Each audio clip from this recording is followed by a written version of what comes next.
above us. The stars do not simply shine. They burn, they move, they whisper. For the ancients, the night sky was not empty. It was a scripture, a living manuscript written in fire and shadow. Every constellation was a sentence, every eclipse a warning, every slow turning of the heavens a prophecy. Some of those prophecies were shared, carved into stone, whispered through temples. Others were hidden, buried in secret orders, erased by empires, guarded by those who feared what humanity might do if the truth was known too soon. Yet prophecies cannot be destroyed. They live in the rhythm of the stars. And now, as our world trembles, the sky begins to speak again. A lost prophecy returns, one that speaks not only of kingdoms falling or empires collapsing, but of humanity itself standing at a threshold. The stars have always warned us. They have always remembered. And if we do not listen, we will repeat. This is the lost prophecy of the stars, the hidden warning for our time.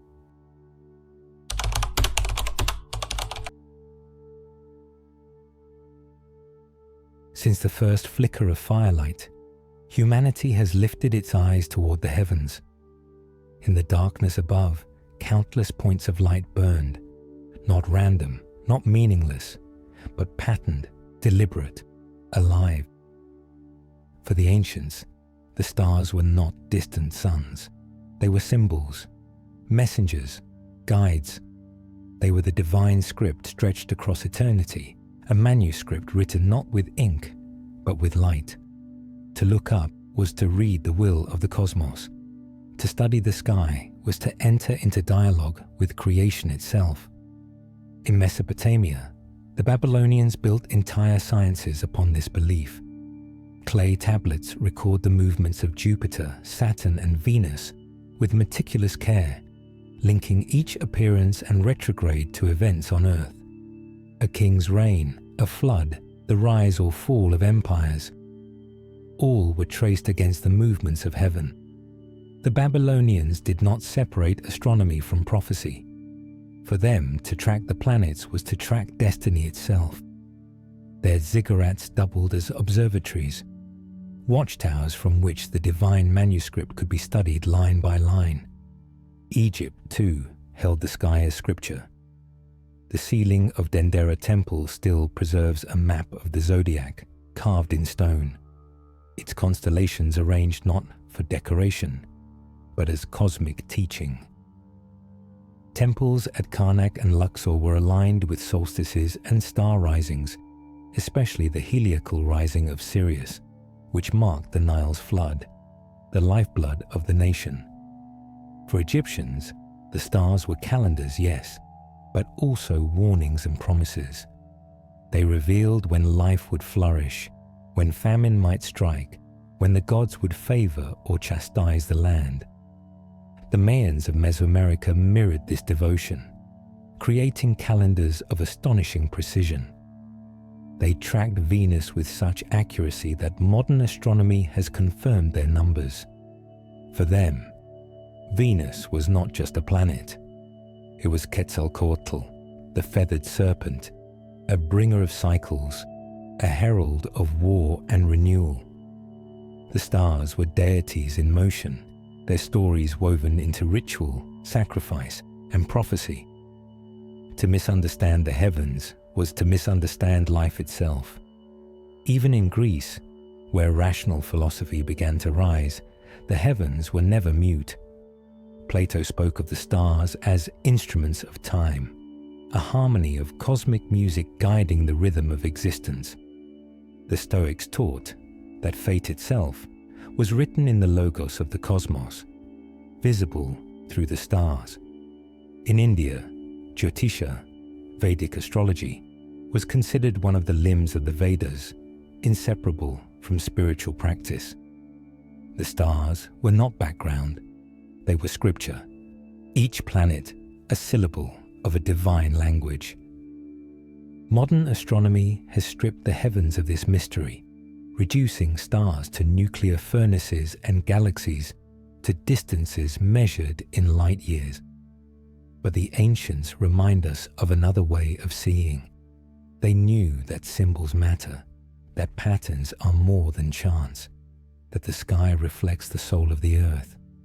To call the stars a living manuscript is to recognize that meaning is not an invention.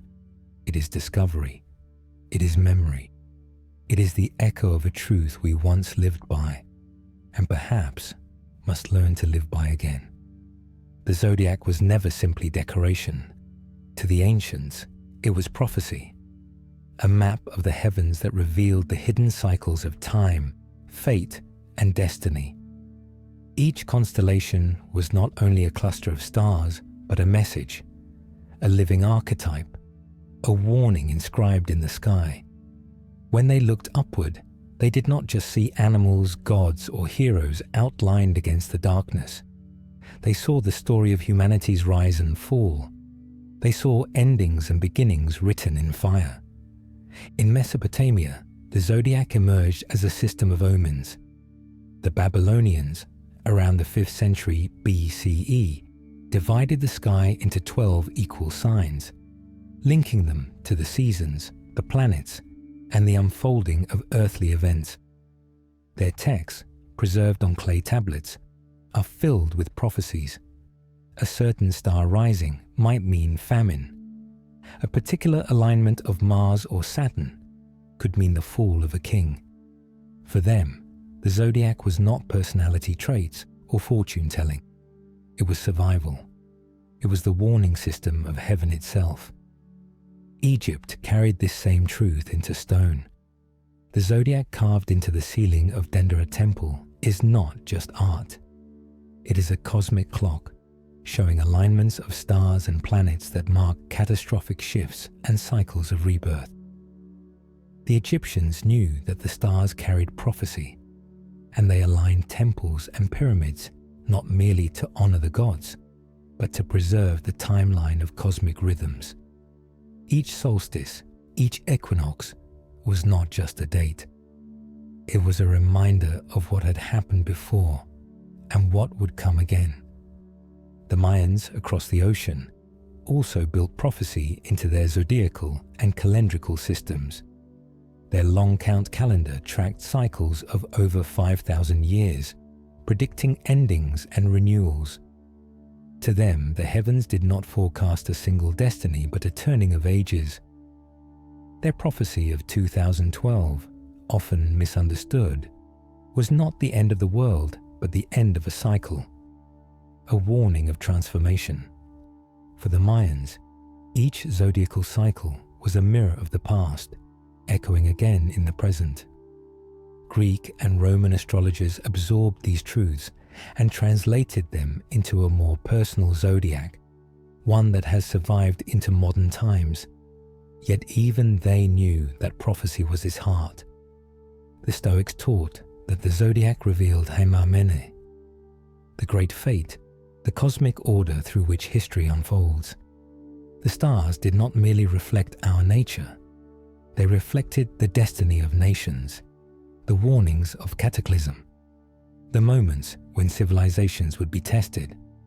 To call the zodiac prophecy is to return it to its original purpose. It was never meant only for amusement or self-discovery. It was a mirror of the cycles that rule the earth.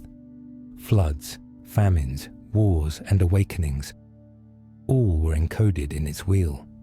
The ancients believed that if humanity forgot this, we would repeat history blindly, and so they inscribed the zodiac in temples, carved it into stone, and whispered its meaning across generations. The lost prophecy of the zodiac is not that fate is fixed. It is that the cycles always return. And when they do, the question is not whether we can stop them, but whether we have learned from the last time the stars gave their warning. The ancients understood time in layers.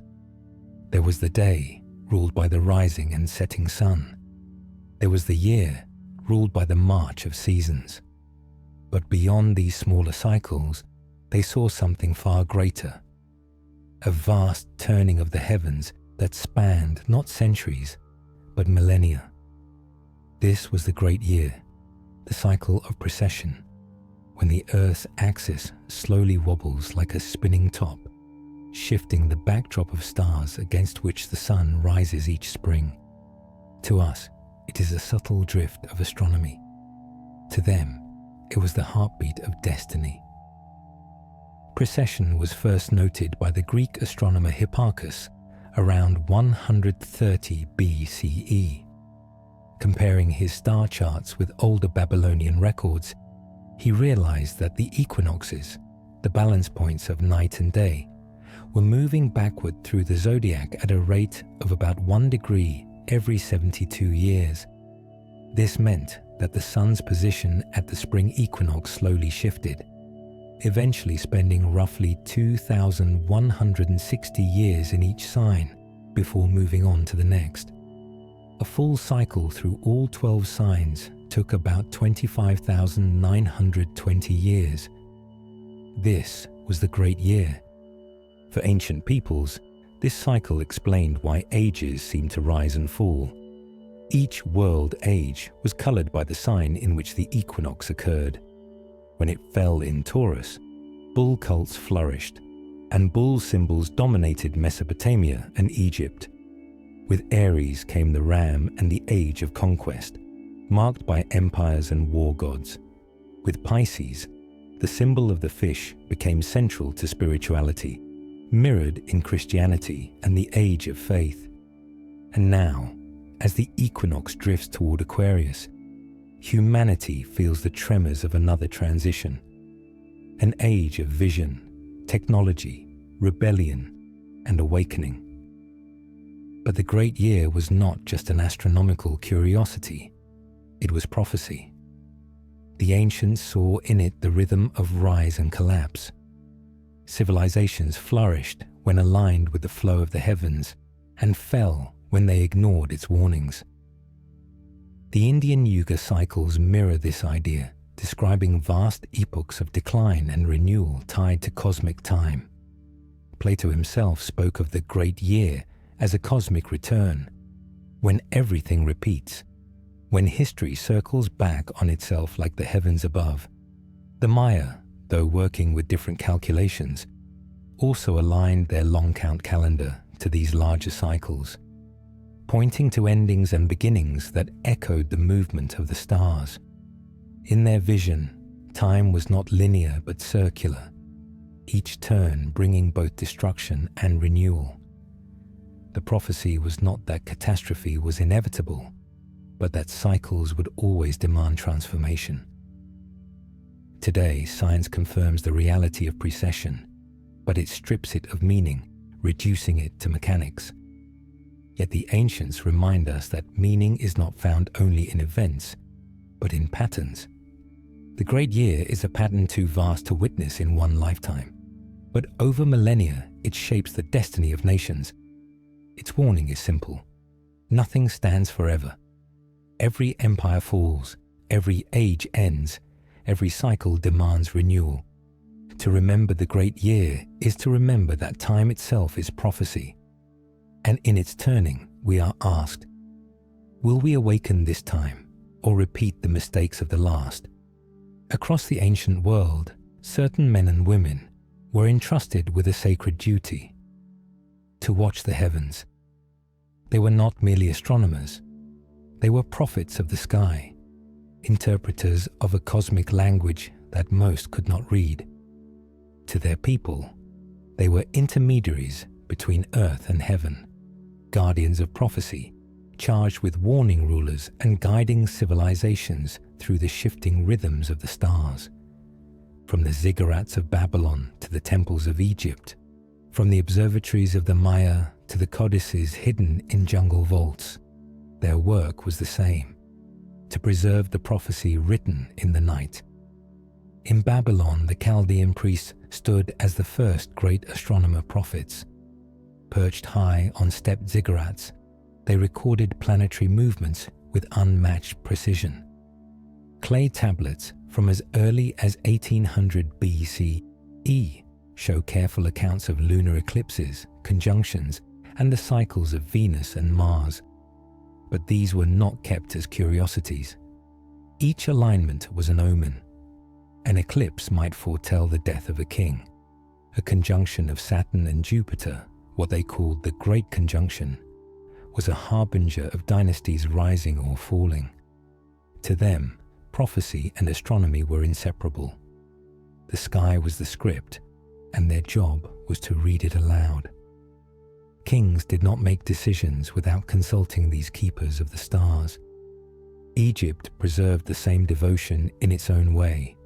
The priests of Heliopolis and Thebes aligned temples with the heliacal rising of Sirius, which foretold the Nile flood, the event on which all Egyptian life depended. Their calendars were not simply agricultural tools, they were cosmic warnings, guiding the kingdom through feast and famine alike. Temples like Dendera preserved zodiacs carved into stone, capturing stellar alignments that pointed to great shifts in time. For the Egyptians, prophecy was woven into ritual. Every star rising, every solstice alignment was not random. It was the gods speaking through the heavens. The priests did not merely observe. They interpreted, transmitting warnings that could decide the fate of harvests and dynasties alike. Across the ocean, the Maya carried this same vocation. Their astronomer priests built observatories such as El Caracol at Chichen Itza, designed to track the cycles of Venus. They knew that Venus, the morning and evening star, was tied to warfare and renewal. Their codices describe in detail when battles should be launched, when rulers should be crowned, when offerings were required. The Maya saw time itself as a prophecy. Their long count calendar stretched across millennia, marking endings and renewals on scales that humbled even kings. When their priest declared a cycle had ended, it was not superstition.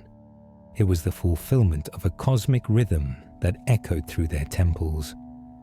Though separated by continents, these cultures shared one truth: the heavens were alive with meaning. Their prophets did not invent prophecy. They discovered it, preserving fragments of a cosmic manuscript that had been unfolding since the beginning of time. Today, their records, Babylonian tablets, Egyptian zodiacs, Mayan codices, remind us that prophecy was never a fantasy. It was the discipline of listening to the stars, and it was a warning that when the same alignments return, so too do the same lessons. The sky remembers, even when we forget. The oldest texts of humanity often begin with catastrophe. They speak not of progress, but of floods, fires, and resets so profound that entire civilizations vanished.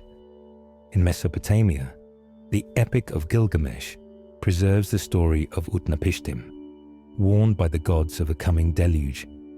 He builds a great vessel, survives the flood, and becomes the prototype of Noah. This was no mere fable.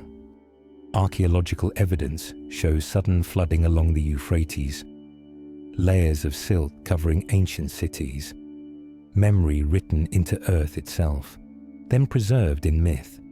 The Bible echoes the same warning in the story of Noah.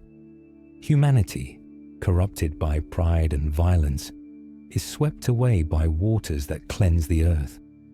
But like Utnapishtim, Noah preserves the seed of life. Scholars across cultures have long recognized the parallels. The message is not simply divine punishment, it is cosmic rhythm.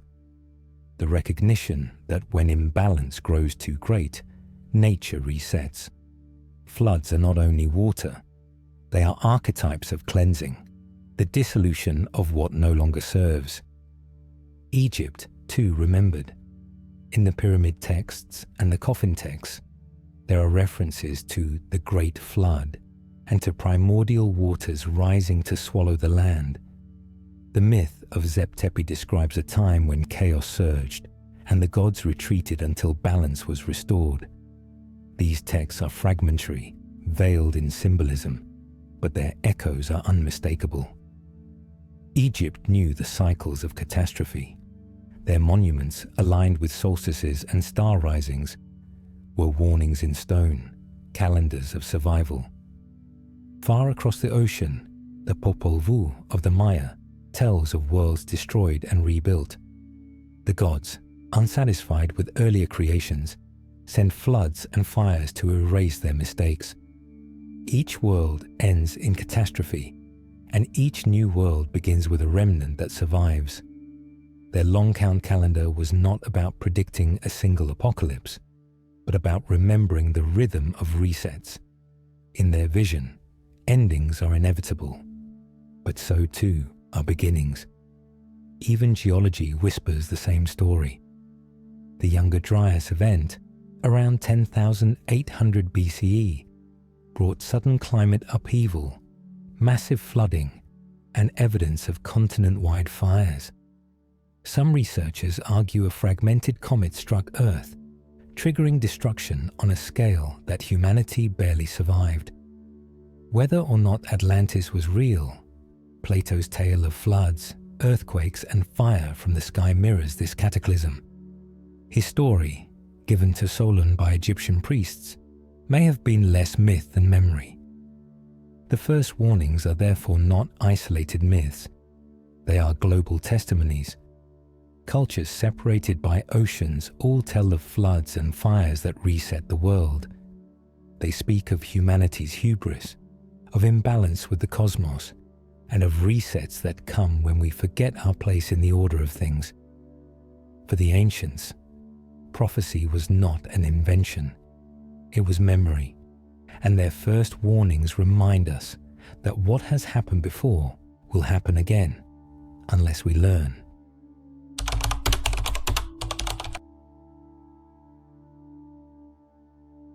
There are whispers of maps that no longer exist. Not maps of lands or seas, but of the heavens. Ancient star charts that once recorded alignments across millennia, said to hold warnings about the cycles of destruction and renewal. Some fragments survive, scratched onto clay tablets in Mesopotamia, carved into Egyptian ceilings, inked into Mayan codices. Yet many more have vanished, lost to fire, conquest, or deliberate erasure. The silence is telling. When knowledge disappears in so many places at once, it is often because someone wanted it gone. In Babylon, the Chaldean priests were renowned for their detailed sky records. Thousands of clay tablets survive, but countless others were destroyed when the library of Ashurbanipal burned. Scholars suspect these records went far beyond daily omens, perhaps tracking alignments of great cycles. The Babylonians knew of precession, the slow drift of the equinoxes, and it is possible they recorded star maps extending far into the past. If such records revealed catastrophic cycles, they would have been too dangerous to leave unguarded. Egypt also preserved maps of the sky in stone. The Dendera zodiac, still visible on the ceiling of the Hathor temple, shows a detailed chart of constellations and planets. But other records are conspicuously missing. Priests of Heliopolis and Thebes were known to guard books of the stars, but little survives. Some texts were likely destroyed when early Christians converted temples or when foreign rulers sought to suppress Egypt's mystical knowledge. What remains is enough to suggest that alignments, solstices, star risings, conjunctions, were seen as markers of prophecy. What is absent suggests even more. The Maya left us fragments of their stellar wisdom. Codices like the Dresden Codex reveal sophisticated calculations of Venus cycles and eclipse predictions. Yet Spanish conquistadors burned hundreds of Maya books in the 16th century, declaring them works of the devil. Bishop Diego de Landa confessed to destroying entire libraries. Within those flames, the star maps of a civilization that understood long cosmic cycles were reduced to ash. What we have is astonishing, but what we lost may have included warnings for ages beyond their own. Even in Europe, alignments encoded in megaliths such as Stonehenge and Newgrange were obscured. These monuments were clearly designed to mark solstices and lunar standstills, yet their astronomical purpose was downplayed for centuries. Only in recent decades have scholars acknowledged the precision of their alignments.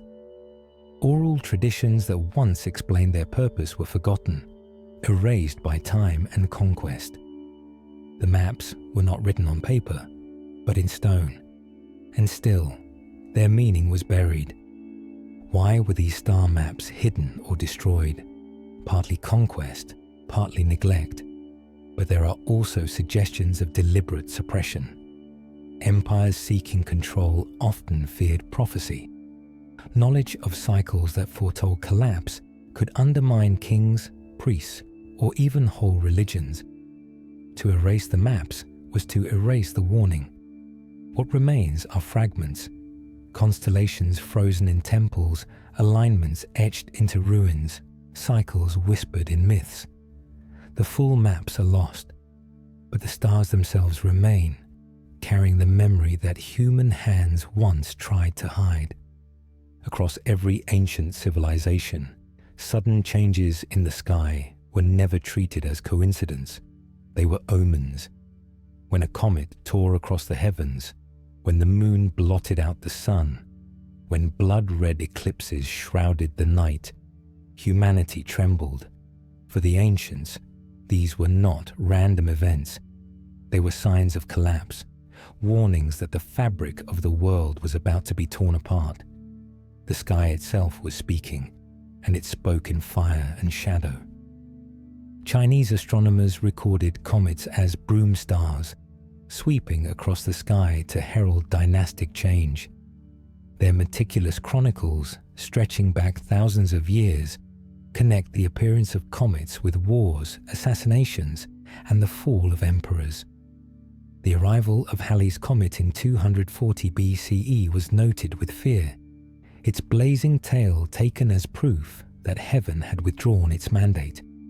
Again, in 1066, Halley's Comet appeared, etched into the Bayeux tapestry above the heads of kings and soldiers, an omen that the throne of England would soon change hands.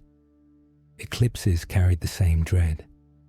In Mesopotamia, lunar eclipses were logged with obsessive detail, each one interpreted as a warning for the king. A blood-red moon meant danger. A shadow over the sun foretold upheaval. Entire rituals were built to protect rulers from eclipse omens, including placing substitute kings on the throne temporarily to absorb the curse. For the Babylonians, the sun and moon were not only lights, they were the pulse of order itself. To see them swallowed by shadow was to watch cosmic balance collapse. The Maya tracked eclipses with astonishing precision.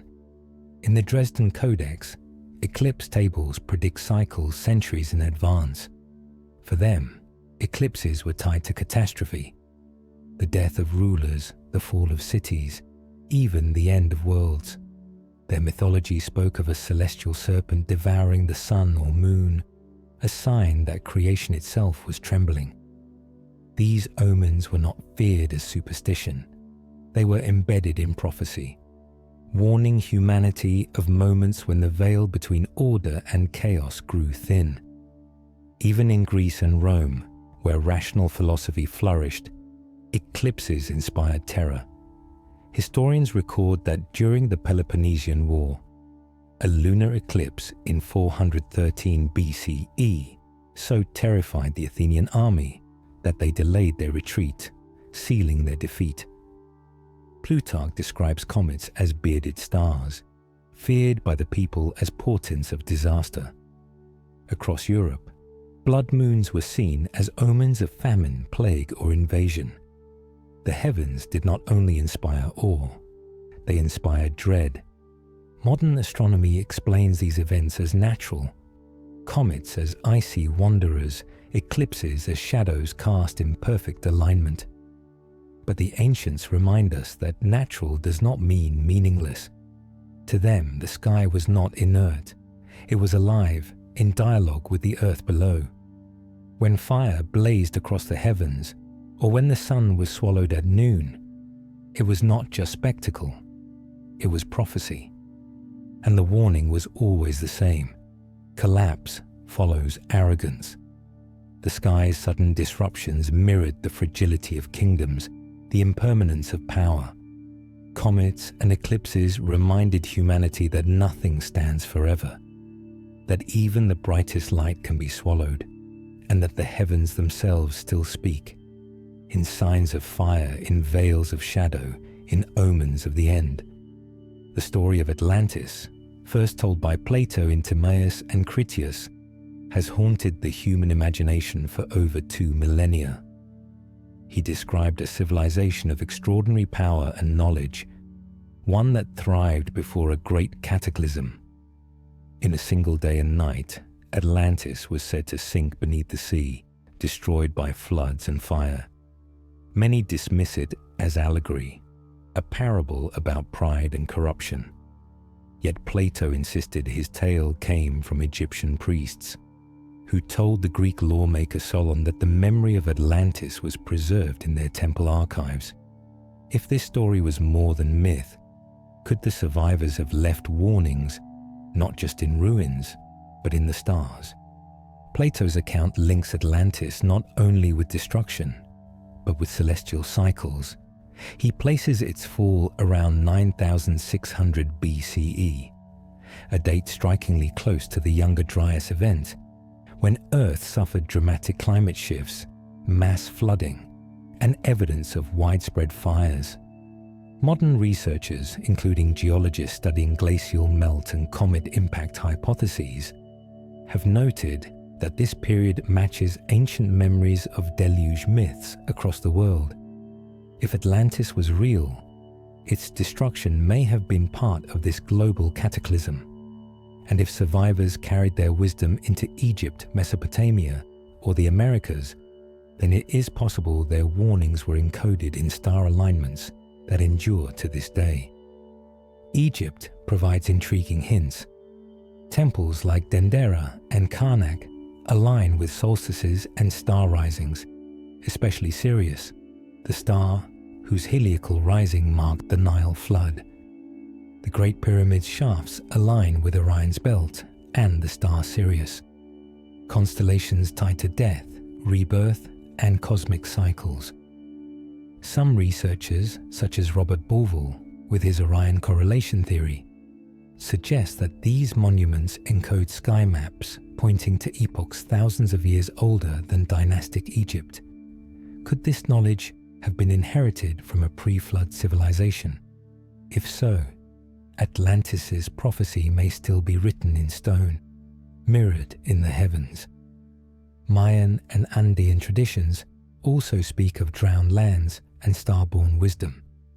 The Maya built their calendars around Venus and eclipse cycles, embedding warnings of cosmic resets. In Andean myth, Viracocha emerges from a flood to bring knowledge of the stars to a renewed humanity. These parallels suggest that Atlantis, whether real or symbolic, left its mark in the sky law of cultures oceans apart. Survivors may have carried memory not through words alone, but through alignments of temples and the stories of constellations. The warning is consistent. Civilizations rise and fall according to cycles far greater than their pride allows them to see. Floods, fires, and resets follow celestial rhythms. When arrogance blinds a people to the warnings written above, collapse comes swiftly. Atlantis, then, is not simply a lost island. It is a prophecy, a reminder that what drowned before can drown again. Whether Atlantis existed as a physical empire or as the memory of many drowned cultures woven into one myth, its legacy endures in the stars. The constellations and alignments, preserved by those who came after, are less a map of the heavens than a mirror of Earth's fate. The drowned world whispers still, "Watch the skies, for they hold the memory of what has been and the warning of what is yet to come." The temples of Egypt were never built at random. Each one was a library in stone, a codex where walls, ceilings, and alignments carried meanings that words could not. To step into a temple like Dendera, Edfu, or Karnak was to walk inside a cosmic manuscript. The priests who oversaw these sanctuaries did not separate worship from astronomy. They believed the gods spoke through the stars, and by aligning their temples with solstices, equinoxes, and star risings, they preserved prophecies for generations yet to come. The Egyptian Codex was not a book to be read with eyes. It was a calendar to be lived with the earth itself. The Dendera zodiac remains one of the most striking examples. Carved into the ceiling of the Temple of Hathor, it depicts constellations, planets, and star patterns frozen in stone. Scholars debate its exact meaning, but what is clear is that it is not simple decoration.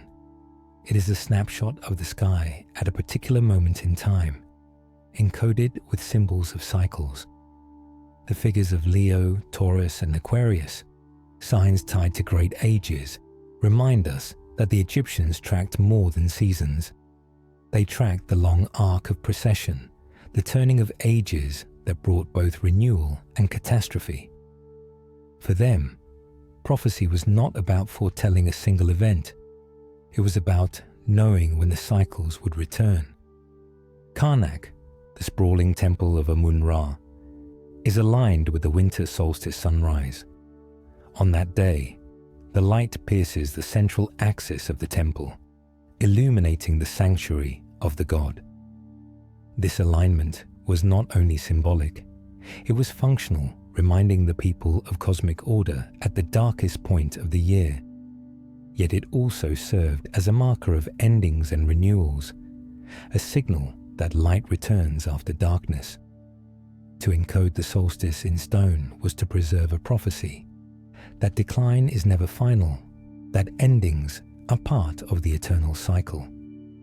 The Temple of Edfu, dedicated to Horus, contains inscriptions describing a time before Egypt, when the world was ruled by the primeval ones. Some researchers believe this myth may echo memories of a pre-dynastic civilization, perhaps even survivors of Atlantis, who brought knowledge of the stars. The Edfu text described destruction by flood and fire, followed by the rebuilding of order. This is not myth alone.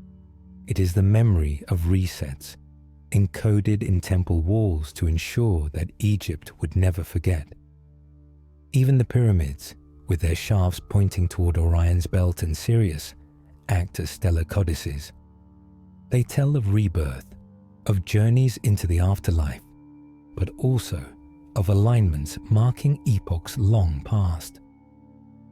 Robert Bovill's Orion correlation theory suggests that the layout of the Giza pyramids mirrors the stars of Orion as they appeared around 10,500 BCE, hinting that Egypt's monuments may have been designed as time markers, warnings of when great cycles had begun and when they might end again.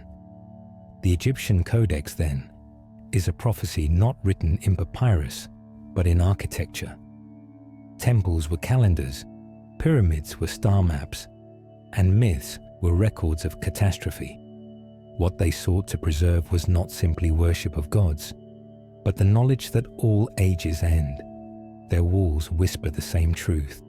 The stars are clocks, and in their ticking is the memory of floods, fires, and the warning that no civilization, however great, escapes the turning of the wheel. The Maya did not believe in an end of the world. They believed in the turning of worlds. Their long count calendar, stretching over 5,000 years, wasn't meant as a single doomsday prediction, but as a cosmic clock. When its great cycle reached completion, it marked not annihilation, but transformation. To the Maya, time itself was alive. It pulsed, breathed, and moved in great spirals.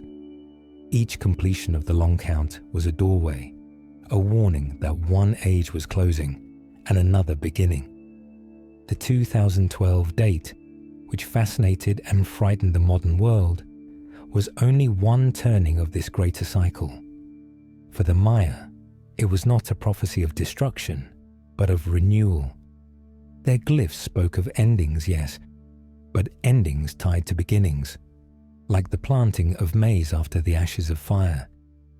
The long count measured vast epochs called Baktuns, each a span of 394 years, woven together into cycles of astonishing scale. When 13 Baktuns were complete, the calendar reset, not as a blank slate, but as a spiral rising into a higher octave. Humanity, they believed, would face a threshold, a test of alignment with cosmic order.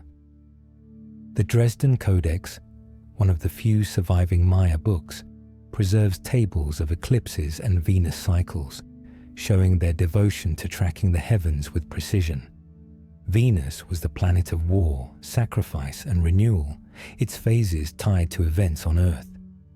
When Venus returned, so too did cycles of change. The long count simply extended this logic across millennia. If planets could shape seasons of kings, then the stars could shape the destinies of ages. What made the long count prophetic was its rhythm. It told humanity that what has happened will happen again, not as exact repetition, but as rhyme. Floods, fires, collapses, awakenings, all come in cycles. The prophecy was not a threat from the gods, but a reminder from time itself. Those who forgot the cycles would be swept away by them. Those who remembered could prepare, aligning their lives with the turning of the heavens. When the cycle completed in 2012, the world did not end, but many felt the shift. Old structures began to tremble, financial systems, religious certainties, political empires. At the same time, a hunger for awakening surged. Meditation, mysticism, and the rediscovery of ancient wisdom spread across the globe. The Maya would not have been surprised. They knew that when one world ends, another begins, and that the danger is not death, but blindness to the transformation. The long count was therefore not an apocalyptic curse. It was a mirror, a warning that time itself demands renewal, that when cycles close, humanity must shed the old skin and step into a new form. For the Maya, to ignore this truth was to fall into chaos. To honor it was to survive the turning, and perhaps even to awaken.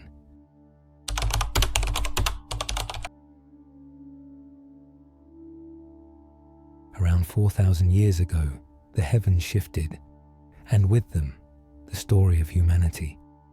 The spring equinox moved into the constellation of Aries, the Ram. To the ancients, this was not an abstract event.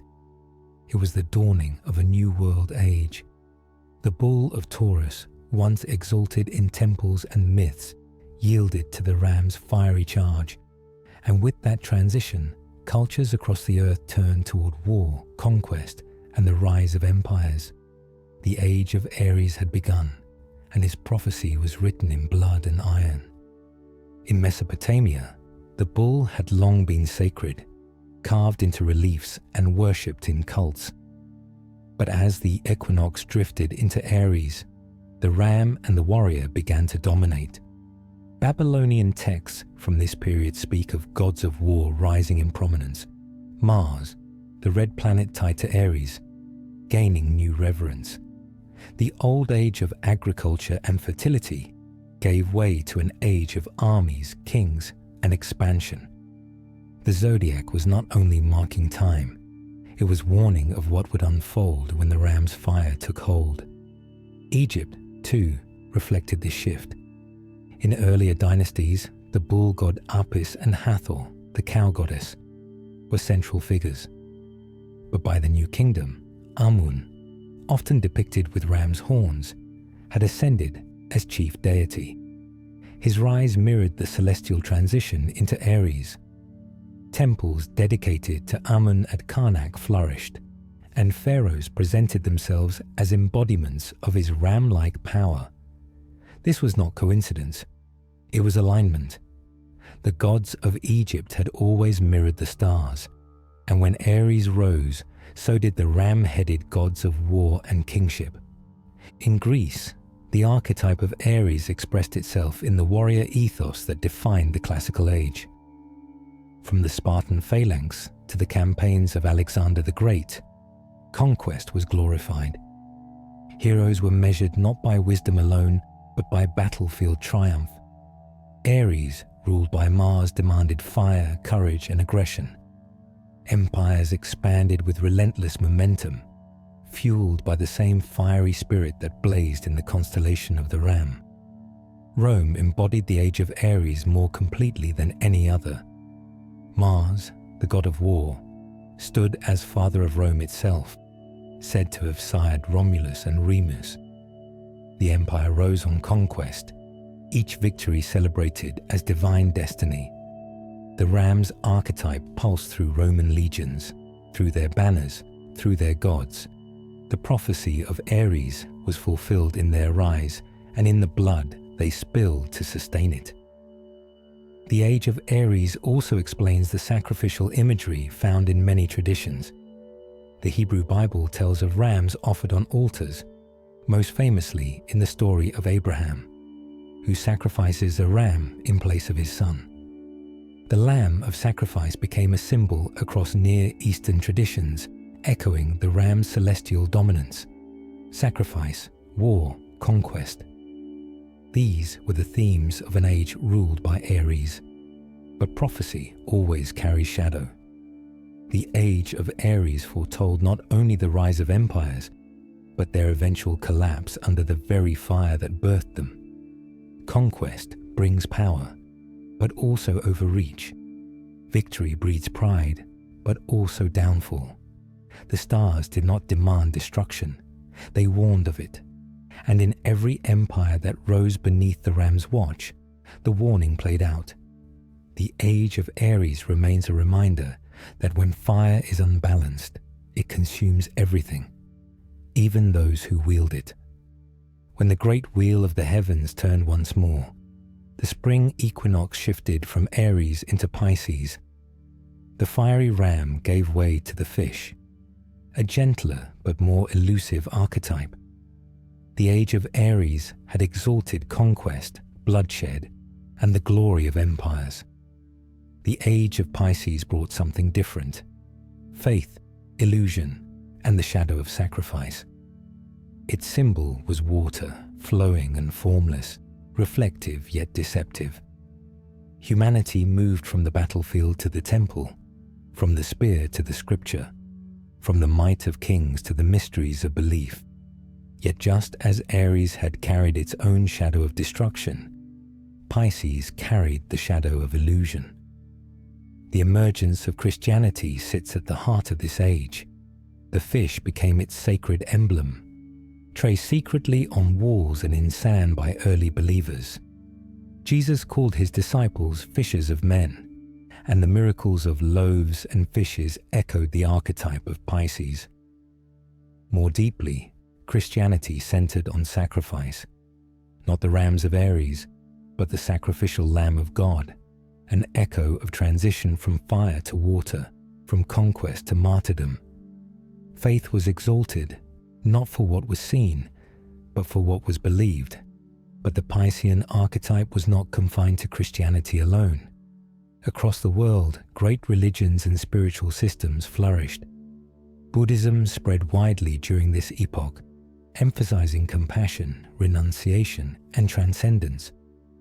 Islam arose in the 7th century, carrying with it devotion, ritual, and the idea of surrender to the will of God. Everywhere, humanity was asked to swim in waters of faith, to trust in what could not be proven, to give one's life to something unseen. This era also elevated illusion. Pisces is ruled by Neptune, planet of dreams and deception, and its influence can be seen in the rise of dogma, in the veils of mystery that obscured truth as much as they revealed it. Faith became institutionalized, and institutions grew powerful, demanding not just devotion, but obedience. The same waters that nourished also drowned.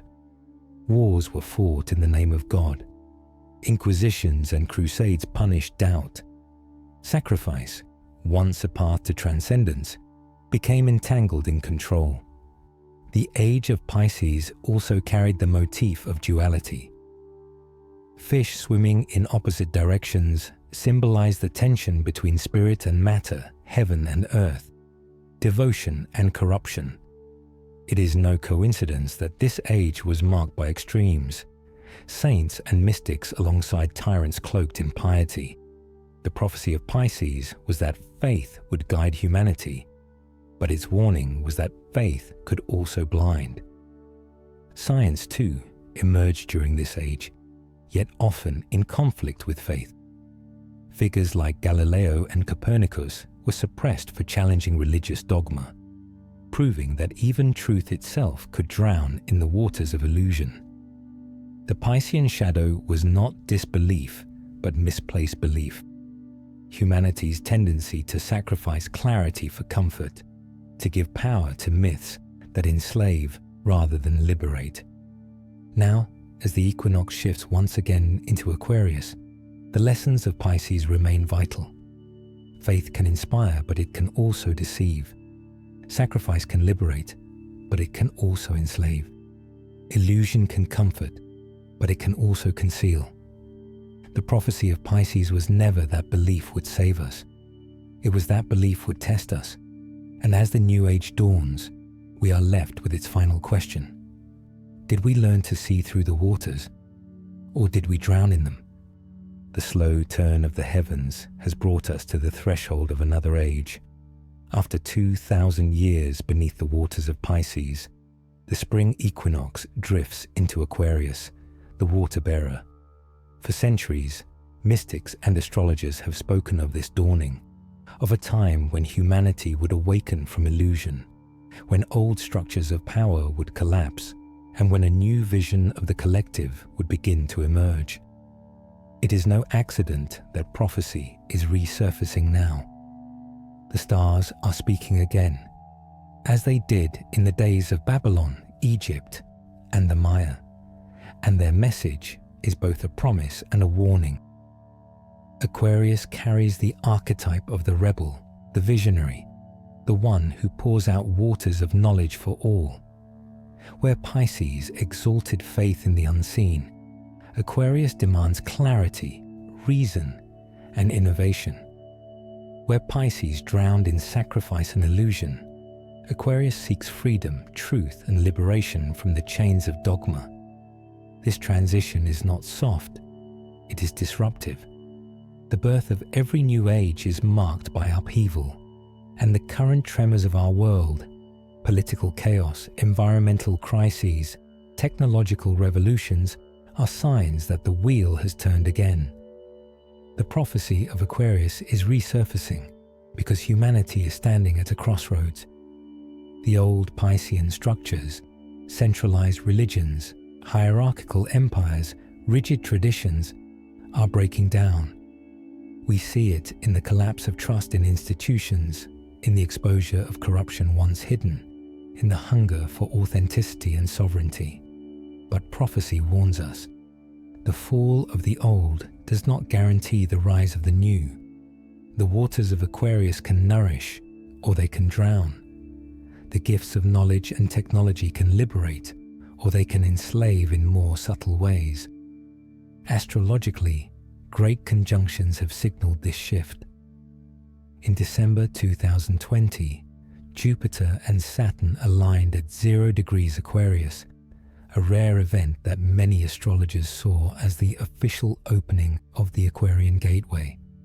History confirms that such conjunctions have always marked seismic change, the rise and fall of empires, the birth of revolutions. This one, occurring in Aquarius, was a signal that the age of collective awakening had begun, and with it, the resurfacing of ancient prophecy. Voices long silenced are being heard again. Texts once buried in monasteries are being translated and studied.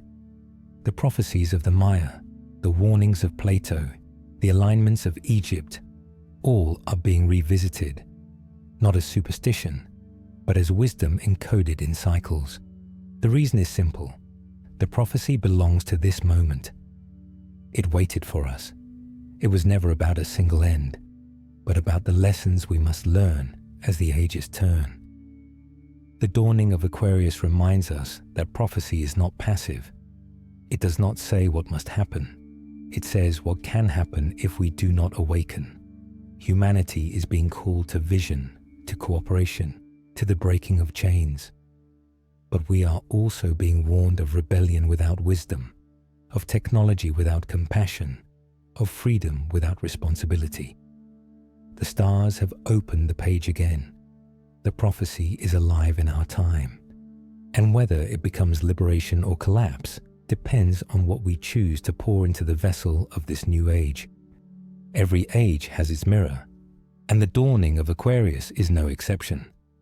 Across the zodiac wheel, standing directly opposite the water bearer, is Leo, the lion, the archetype of ego, sovereignty, and self-expression. This opposition is not accidental. It is part of the cosmic design.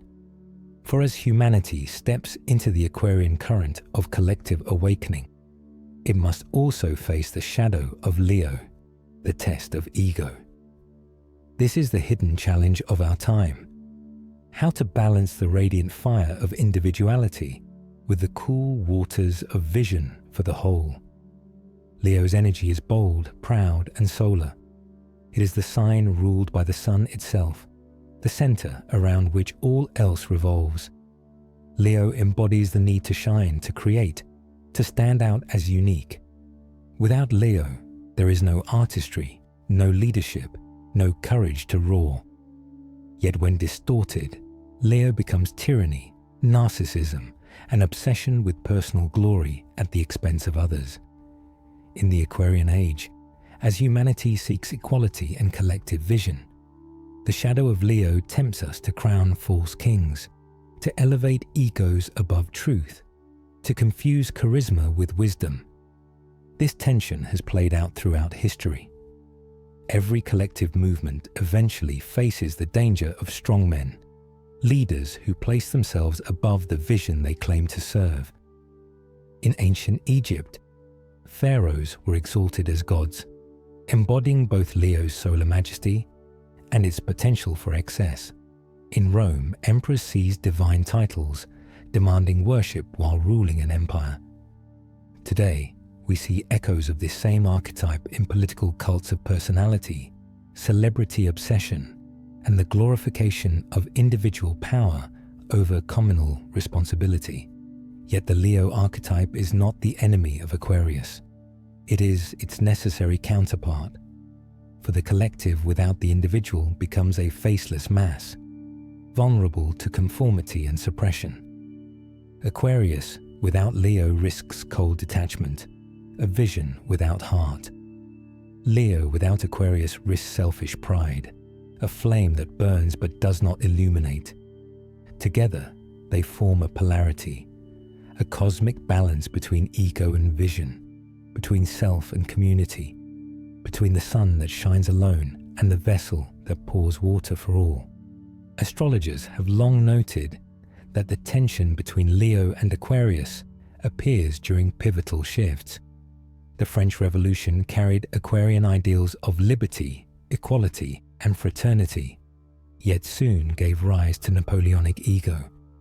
The digital revolution promises Aquarian connection through networks and technology, yet simultaneously breeds Leo-like influences, each demanding to be the center of attention.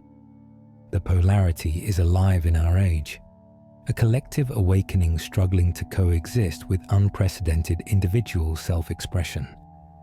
The prophecy hidden in this opposition is clear. Humanity cannot fully enter Aquarius without integrating Leo. The ego must not be destroyed, but purified. The lion must not be caged, but trained to guard the vision rather than devour it. The sun must shine, but not blind. The test is whether individuals will use their fire to illuminate the path for the collective. or whether they will demand worship, pulling humanity back into cycles of pride and collapse. The wheel of the heavens warns us. The collective without the self is hollow. The self without the collective is dangerous. Only when Leo's fire warms Aquarius's vision can the prophecy of this age become more than warning. It can become transformation. Throughout the myths of the world, there are hints of those who stand apart, figures who guard knowledge too powerful for ordinary people to carry. They are the hidden watchers, priesthoods, secret brotherhoods, mystics, and sages who kept the prophecies of the stars veiled until the right time. Their presence is never explicit, but their fingerprints appear in stories, in symbols, and in the careful preservation of stellar wisdom across cultures. If prophecy was written in the sky, then it was these watchers who ensured humanity would not forget, or perhaps ensured that only a few would remember. In Mesopotamia, the Chaldean priests acted as keepers of celestial records. From the tops of their ziggurats, they tracked planetary cycles with a precision that rivals modern astronomy. Yet their knowledge was never open to the masses. It was guarded, transmitted through priestly schools, shared only with rulers who sought guidance. Some tablets contain warnings so stark, floods, famines, the fall of kings, that scholars suspect they were intentionally hidden, available only to those in power. The watchers here were both protectors and gatekeepers, shaping history by revealing or concealing prophecy. Egypt offers a similar pattern. The priests of Heliopolis, Thebes, and Karnak were more than temple servants. They were astronomer mystics who aligned temples to solstices and star risings. Ancient texts speak of the followers of Horus, mysterious figures who carried wisdom from before the dynastic era, perhaps even from a lost world. Whether legendary or real, their role is consistent. Guardians of a memory too ancient to belong to Egypt alone. They encoded stellar prophecy into monuments that outlasted empires, yet spoke in symbols so veiled that only initiates could understand. In the classical world, the Pythagoreans and later the Hermetic schools inherited this mantle. Pythagoras is said to have studied in Egypt and Babylon, bringing back teachings about the harmony of the spheres, the idea that the stars and planets sing a mathematical song of destiny. His followers guarded these teachings within secret brotherhoods, passing them only to the initiated. Likewise, the Corpus Hermeticum, attributed to Hermes Trismegistus, spoke of the stars as divine signs. These writings circulated quietly, preserved in monasteries, influencing mystics and alchemists for centuries. The watchers did not seek recognition, they sought preservation. In Mesoamerica, the Maya and Aztec priests served as timekeepers. Their codices and calendars tracked the heavens with astonishing accuracy. But this knowledge was never for all. It was reserved for the elite, for those prepared to handle prophecy. When the Spanish burned the Maya codices, they destroyed more than books. They extinguished a library of prophecy. Yet fragments survived, suggesting that the watchers had encoded wisdom not only in writing, but in stone alignments that could not be erased. Even in more recent centuries, esoteric orders such as the Rosicrucians, the Freemasons, and secret societies of mystics carried the idea that hidden prophecy moves through time, waiting for its unveiling. Some believed the watchers were not merely human, but guided by higher intelligences, beings from beyond, who ensured that humanity's memory of the stars would never fully vanish. The watchers remain veiled, but their task is clear: to guard prophecy until humanity is ready to hear it. Perhaps they feared misuse. Perhaps they knew timing is everything. Whatever their reasons, the The stars remind us that prophecy has never been fully lost, only hidden, awaiting those with eyes to see.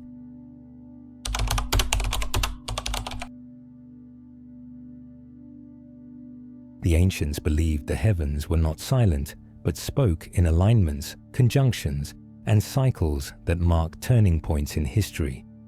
Few celestial events carried as much weight as the great conjunction of Saturn and Jupiter, which occurs roughly every 20 years. To astrologers, this was no ordinary planetary meeting. It was an omen of kings rising and falling, dynasties shifting, and empires being reshaped. Saturn, the planet of structure, time, and authority, meets Jupiter, the planet of expansion, faith, and order. When they unite in the sky, they symbolize the handshake between law and vision, between the old world and the promise of the new. Ancient chronicles often place the birth of great leaders or the collapse of regimes within the shadow of these conjunctions. The star that guided the Magi to Bethlehem has been argued by some astronomers and historians to have been a rare alignment of Saturn and Jupiter in the constellation Pisces, an omen to ancient astrologers of the birth of a savior who would change the world. Each conjunction writes a new rhythm in history. When Saturn restrains Jupiter, excess collapses into order. When Jupiter challenges Saturn, authority bends under the force of vision. The Persian Magi, the Mayans, and the Vedic seers all recorded these cycles, treating them as the clock of the ages. In the medieval world, astrologers called them royal conjunctions, believing that every shift announced the fate of kingdoms. Empires like Rome, Spain, and Britain rose and fell in rhythm with these cycles, their expansions echoing Jupiter's promise, their declines mirroring Saturn's demand for limits. Modern astrologers continue to see these meetings as markers of civilization's evolution. The Great Conjunction of 2020, when Saturn and Jupiter met at 0 degrees Aquarius, was heralded as the gateway into the Aquarian Age. For the first time in centuries, the conjunction entered an air sign, signaling a collective shift from material empires to realms of mind, vision, and technology. This alignment coincided with global upheaval, pandemics, revolutions in digital life, and the collapse of old institutions. The ancients would not have been surprised. For them, the skies always mirrored the ground beneath our feet. The great conjunctions remind us that power is never fixed. Authority must be renewed, visions must be tested, and every empire must one day give way to the next. Saturn insists on responsibility. Jupiter insists on growth. Their dance together does not destroy, it recalibrates. It asks humanity to remember that no throne is eternal, no kingdom immune to time. Yet it also whispers that every collapse holds the seed of a new beginning, written not just in stone, but in the stars themselves. Throughout history, eclipses were never just celestial shadows. They were omens that carried the weight of destiny. In Mesopotamia, Babylonian priests tracked lunar and solar eclipses with extraordinary precision, believing them to be messages from the gods. Often, they foretold the death of kings or the fall of empires. To protect rulers, elaborate rituals were performed. A substitute king would sometimes be crowned temporarily, absorbing the curse of the eclipse before being ritually removed, while the true king was hidden until the danger passed. In these moments, the heavens were seen not as distant, but as intimately tied to earthly fate. In Egypt, too, eclipses carried profound symbolic weight. While records of exact eclipse rituals are scarce, the mythology of Ra battling the serpent Apophis every night hints at this same terror. The sun itself could be swallowed by shadow, order undone by chaos. When an eclipse occurred, priests likely interpreted it as this cosmic battle breaking into daylight, a sign that the veil between order and chaos was thinning. The fear was not of darkness alone, but of a universe suddenly revealing its fragility. In China, eclipses were feared as cosmic warnings against emperors who had lost the mandate of heaven. Ancient records tell of court astronomers tasked with predicting them. Failure was punished by death. To the people, the sun being devoured was no natural event, but a sign that their ruler had faltered in virtue, and that heaven's approval could be withdrawn at any moment. Among the Maya, eclipse glyphs appear in codices as harbingers of destruction and sacrifice.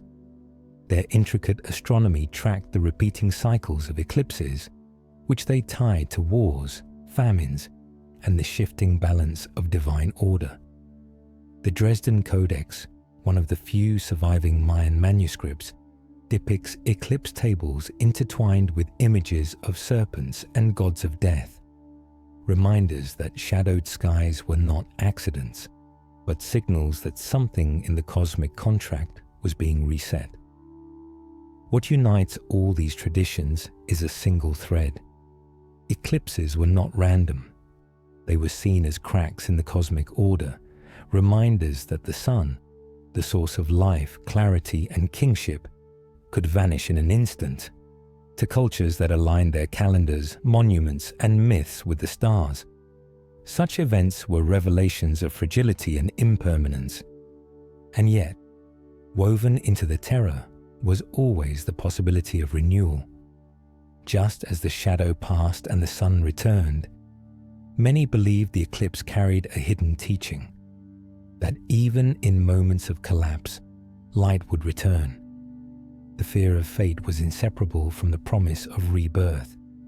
This is why eclipses became known as moments of fate, thresholds where history could turn, where empires could crumble, where destinies could be rewritten beneath a sky that momentarily forgot its order.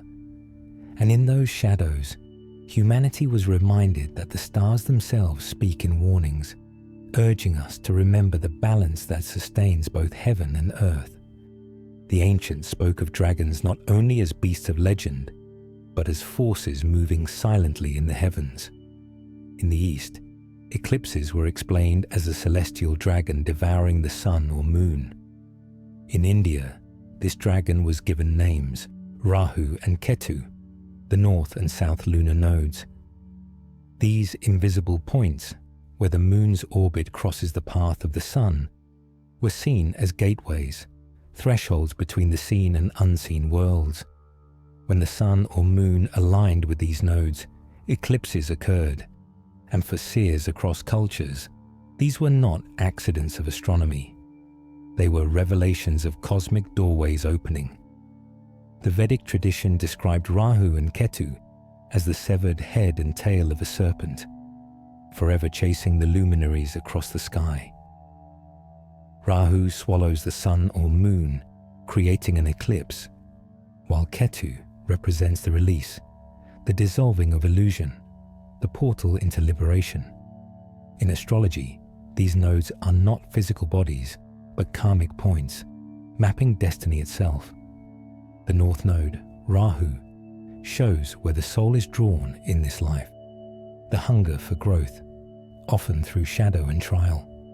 The South Node, Ketu, marks the past, the residue of other lives, the lessons already learned. Together, they tell the story of incarnation, a prophecy not of the collective alone, but of every soul. China, too, preserved the image of the celestial dragon. When eclipses darkened the sky, the people beat drums and clashed cymbals to frighten the dragon away, believing sound could restore cosmic balance. Their fear carried wisdom. An eclipse is not only shadow, but disruption of harmony, a reminder that even the brightest order is vulnerable to chaos. The dragon in the sky was a symbol of both terror and transcendence, a force beyond human control that marked moments when the ordinary and extraordinary collided. Among the Maya, serpents were carved into temples and codices as embodiments of the cosmic order. The vision serpent was a portal between worlds, through which shamans and kings communed with ancestors and gods. The great feathered serpent Kukulkan or Quetzalcoatl was tied to Venus cycles, eclipses, and the gateways of time. These beings were not simply mythic, they were astronomical metaphors. Serpents moving through the sky, coiling around cycles, opening passages between worlds when alignments demanded it. Modern astronomy describes the lunar nodes as nothing more than orbital intersections, but their symbolic power remains undeniable. Even today, astrologers read them as markers of soul purpose and collective fate. Eclipses, which always occur near these nodes, still carry a charge that resonates deep in human consciousness. We feel them not only as astronomical events, but as thresholds, times when something ends and something begins, when veils thin and destiny stirs. The dragon in the sky reminds us that the universe is layered, that behind visible stars and planets are invisible gateways, weaving the fabric of fate. The serpent is not merely predator or protector. It is the guardian of thresholds, the keeper of doors between worlds. To face it is to face change itself. To fear it is to misunderstand its gift. For the dragon's swallow is not only destruction, it is initiation, the reminder that all endings are entrances, and that beyond every shadow lies a passage into something greater. The ancients did not see the Milky Way as a cluster of stars scattered across space. They saw it as a river, a pathway, the very spine of the cosmos. Across cultures, it was imagined as a celestial road where souls traveled, a serpent of light binding heaven and earth, or the back of a great being whose body stretched across the night. To look upon the Milky Way was to glimpse the axis of prophecy itself, the place where the cycles of time and destiny intersected with the living sky. For the Maya, this band of stars was more than a decoration in the heavens. It was the world tree, the saber, whose roots reached into the underworld and whose branches extended into the divine realms. They observed that the sun, at certain points in the great precessional cycle of 26,000 years, aligned with the center of the Milky Way. This alignment, occurring around the winter solstice of 2012, was not a coincidence to them. It marked the turning of the long count calendar, the closing of one great age and the opening of another. The spine of the galaxy was the spine of time itself, and when the sun crossed its heart, humanity was crossing a threshold. In Egypt, the Milky Way was connected to the goddess Nut, whose body arched across the sky, swallowing the sun at night and birthing it each morning. The river of stars was her form, the celestial Nile reflecting the terrestrial Nile below.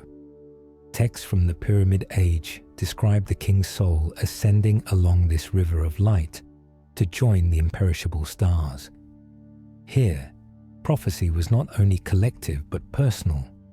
The Milky Way was both map and promise, a guarantee that death was not the end, but a passage along the galactic spine into immortality. In Greek tradition, the Milky Way was linked to Hera's milk, spilled across the sky. Yet beneath that myth lay the same truth. This river of light connected gods and mortals, destiny and divinity. Later philosophers like Plato spoke of the cosmos as a living being with a soul, and the Milky Way as its circulatory system. The stars aligned within it were not random but pulsed with order. To understand their rhythms was to understand the prophecy of worlds. Modern astronomy confirms what the ancients intuited. At the center of our galaxy lies a black hole of immense power, Sagittarius A star, around which all stars revolve. The Maya identified this region as the cosmic womb, the dark rift in the Milky Way where the sun would align during great cycles. To them, this was the point of death and rebirth, the cosmic gateway through which ages were born. Today, we speak of galactic centers, gravitational pull, and orbital mechanics. They spoke of prophecy, initiation, and the rebirth of worlds. The language differs, but the truth remains the same. The Milky Way is not a backdrop. It is a spine, a living axis, and when alignments cross its heart, history turns. The galactic alignment is the reminder that prophecy was never about superstition. It was about remembering our place in a living universe, a cosmos whose backbone stretches above us each night, whispering that time itself is written along its radiant path. The ancients knew that when the sun, earth, and Milky Way aligned, destiny itself was being rewritten. And now, in our own age, that alignment has returned, and with it, the echo of their warning. Prophecy has never been about inevitability. It has always been about possibility. Across cultures, from the Maya to the Egyptians, from the Hebrew prophets to the oracles of Greece, warnings were recorded in stars, in scriptures, in stones. Yet none claimed that the future was carved in iron. Instead, they spoke of thresholds, of forks in the path where human choice would decide which prophecy would unfold. The stars may reveal cycles, but how we move through them is not predetermined. This is the paradox of prophecy. It warns, but it does not bind. The Maya understood this deeply. Their long count calendar did not declare that the world must end, but that one cycle would close and another begin. What humanity did with that transition was always left to choice. Would we repeat the mistakes of arrogance, war, and imbalance? Or would we learn, carrying forward the wisdom of ages? Their prophecies were invitations, not prisons. They reminded humanity of the rhythms of collapse, while leaving open the possibility of awakening. The Greeks, too, saw prophecy as a mirror rather than a chain. The Oracle of Delphi spoke in riddles, revealing patterns and probabilities rather than certainties. Kings who consulted her often brought about the very fates they feared by the way they responded.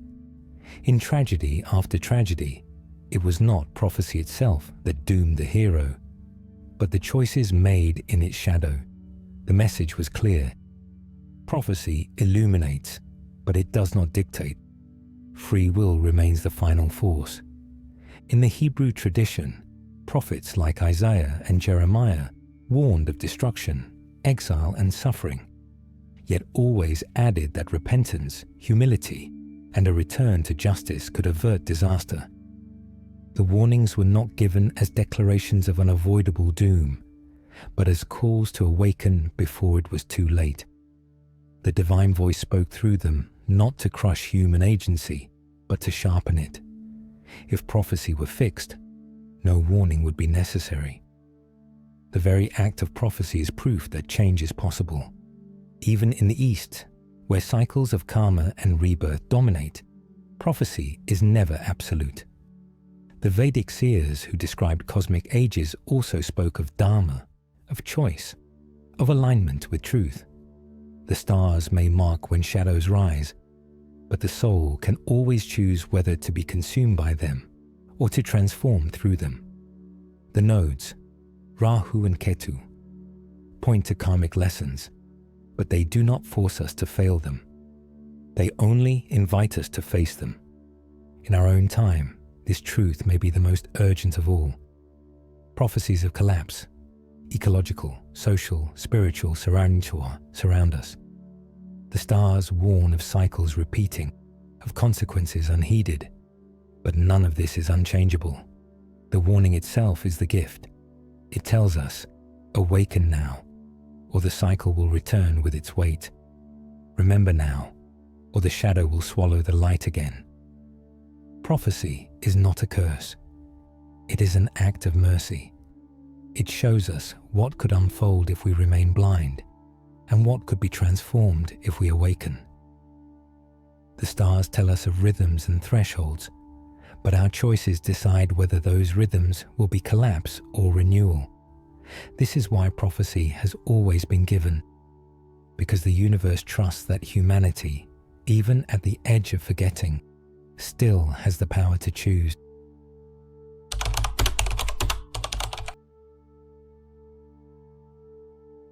Throughout history, empires and ruling powers have often tried to suppress astrology and stellar knowledge because it threatened their authority. In ancient and medieval times, astrology was not just about personal horoscopes. It was tied to the cycles of kingship, prophecy, and destiny. If people believed that stars foretold the rise and fall of rulers or the collapse of empires, then no throne could claim absolute permanence. Religious institutions also played a major role in suppression. In early Christianity, astrology was condemned because it implied that fate was written in the heavens rather than dictated by divine authority. The Church sought to centralize control of truth and labeled astrological knowledge as heresy, burning texts and persecuting practitioners. The Roman Empire, which initially used astrologers to guide emperors, later banned them when predictions began to incite rebellion or question imperial legitimacy. Emperors like Tiberius and Domitian outlawed certain forms of astrology precisely because they empowered people to see beyond state propaganda. Later, during the Middle Ages, astrology was forced underground. While some kings and popes secretly consulted astrologers, the official stance was often one of denial or condemnation. Books were hidden, coded in symbols, or preserved only within mystery schools.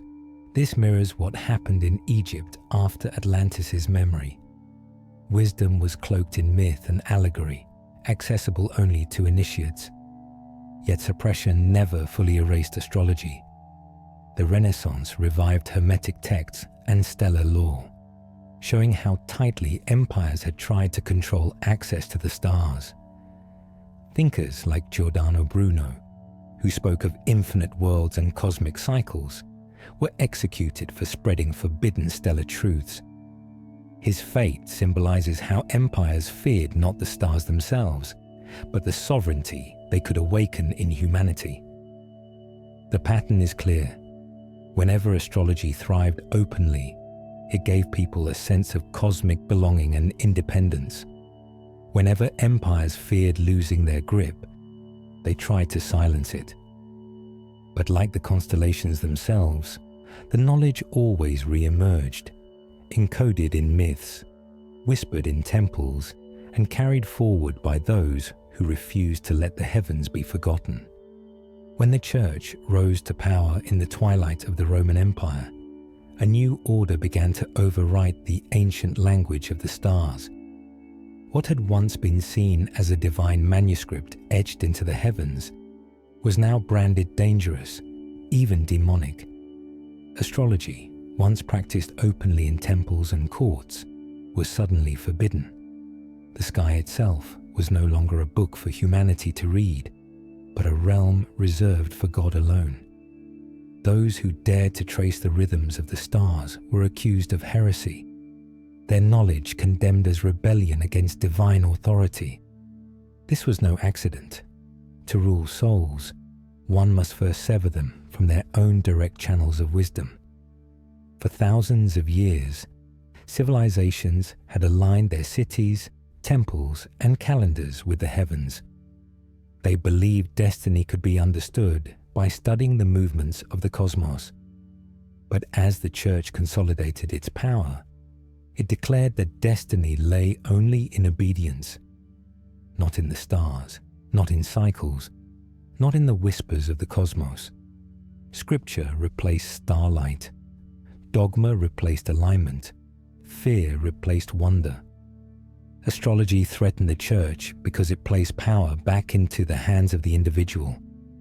If the stars could reveal the turning of ages, the rise and fall of kingdoms, even the soul's own purpose, then kings and priests could no longer claim to be sole interpreters of truth. So the wisdom of the heavens was forced underground. Manuscripts were burned. Temples fell silent. Knowledge that had once flowed openly in Alexandria, Babylon, and Heliopolis was driven into secret brotherhoods and mystery schools, where it survived only in fragments. And yet, even within the church itself, the stars could not be fully silenced. Monks copied texts in hidden corners of monasteries. Cathedrals rose, their windows and spires aligned to solstices and equinoxes, quietly echoing the stellar traditions they outwardly condemned. The very architecture of Christendom bore witness to what its doctrine denied, that the heavens still guided the earth.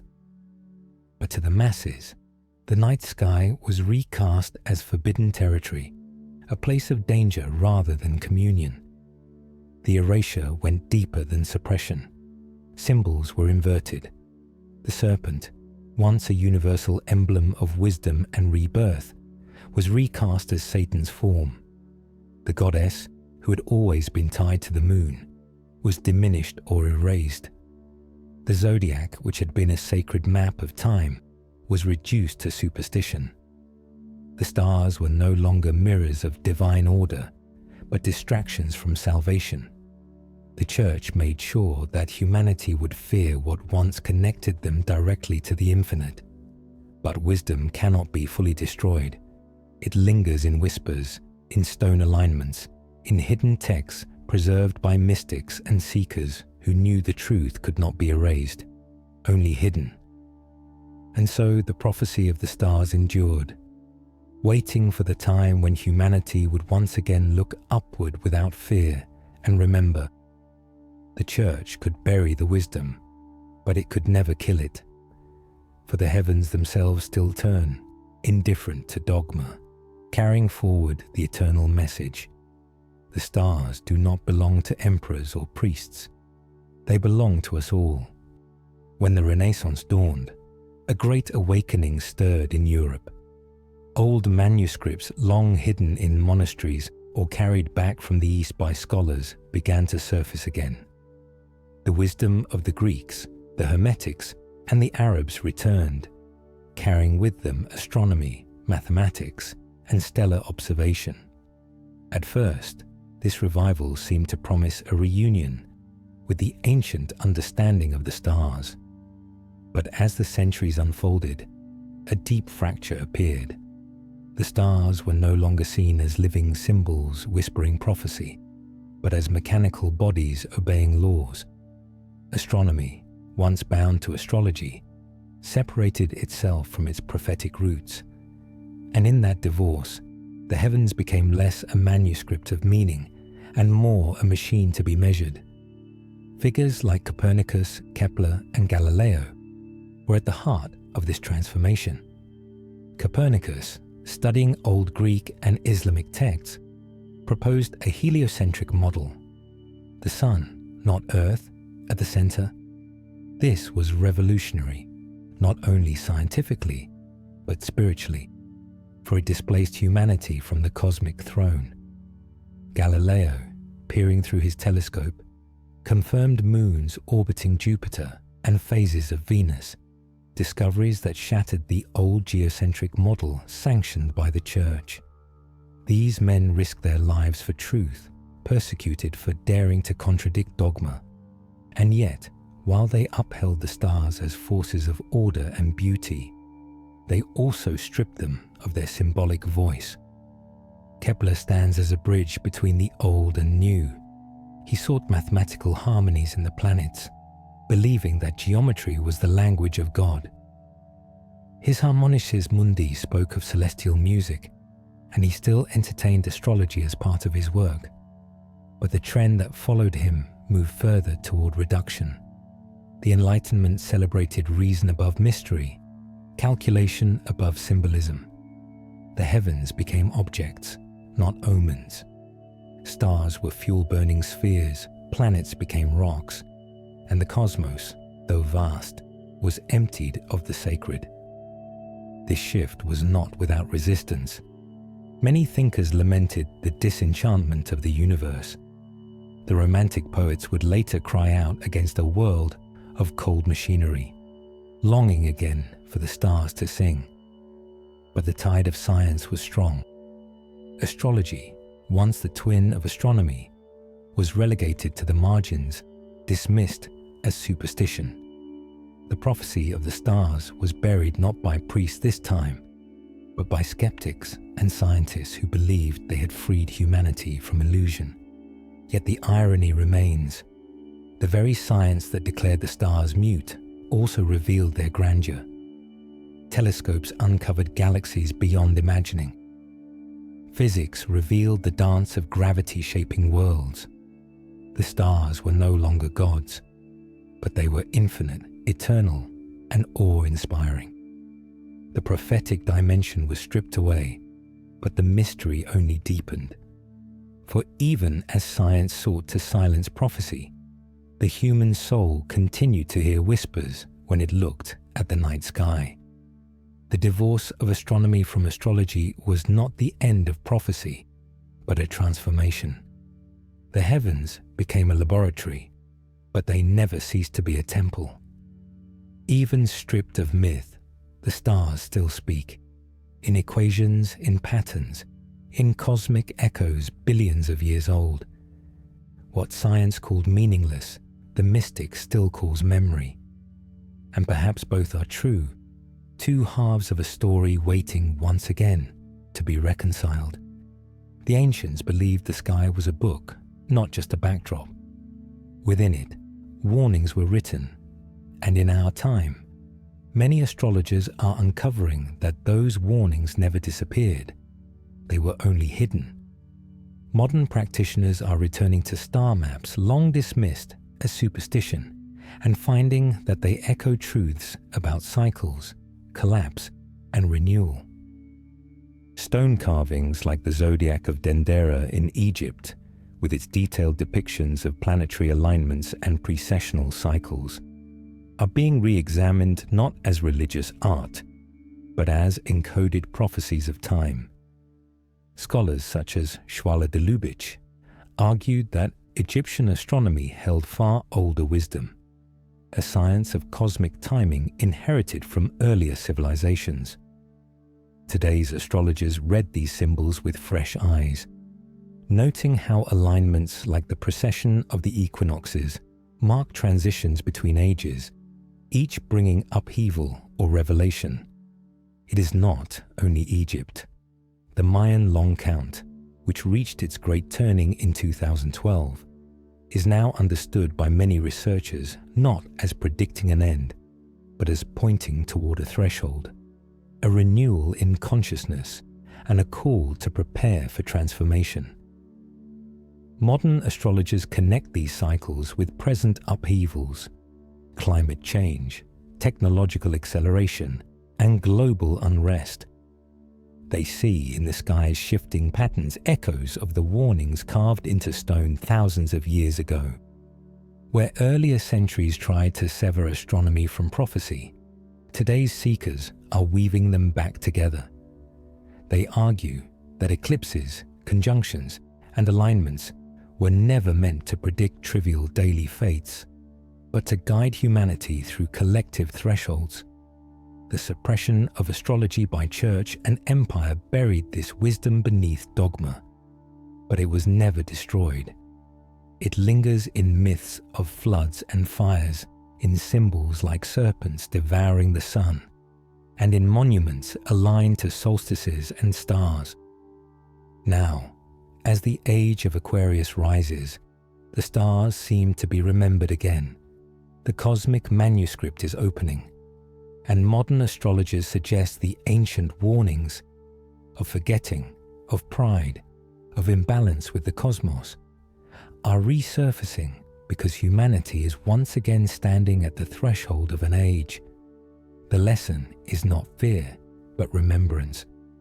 to read the heavens not as doom, but as guidance toward awakening.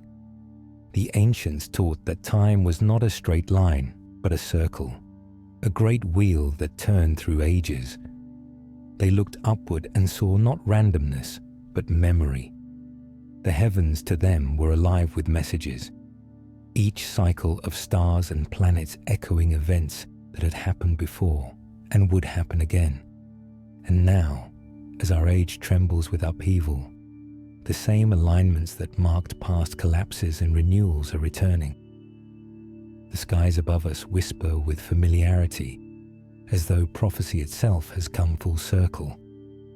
Consider the great conjunction of Saturn and Jupiter in December 2020, occurring at 0 degrees Aquarius. To ancient astrologers, this was no small event.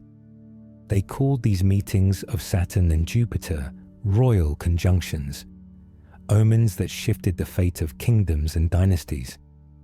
For the first time in centuries, the conjunction moved from earth signs into air, marking a new elemental era. Earth had ruled during the rise of industry, material empires, and physical power. Air ushers in vision, networks, and the unseen forces of mind and technology. This was not simply an astronomical curiosity. It was the sky declaring that the old age had ended and a new current had begun. Eclipses, too, are speaking in this season. In 2017, a total solar eclipse crossed the United States from coast to coast, the first of its kind in nearly a century. Ancient cultures would have seen this as an unmistakable omen, a shadow over a nation, a reminder that power can be swallowed in an instant. More recently, a series of eclipses falling along the Taurus-Scorpio axis, signs tied to resources, power, and death, have coincided with global upheaval in markets, wars, and the deep questioning of what humanity truly values. The ancients warned that when shadows cross the sun and moon in such patterns, civilizations would be tested. We are living that warning now.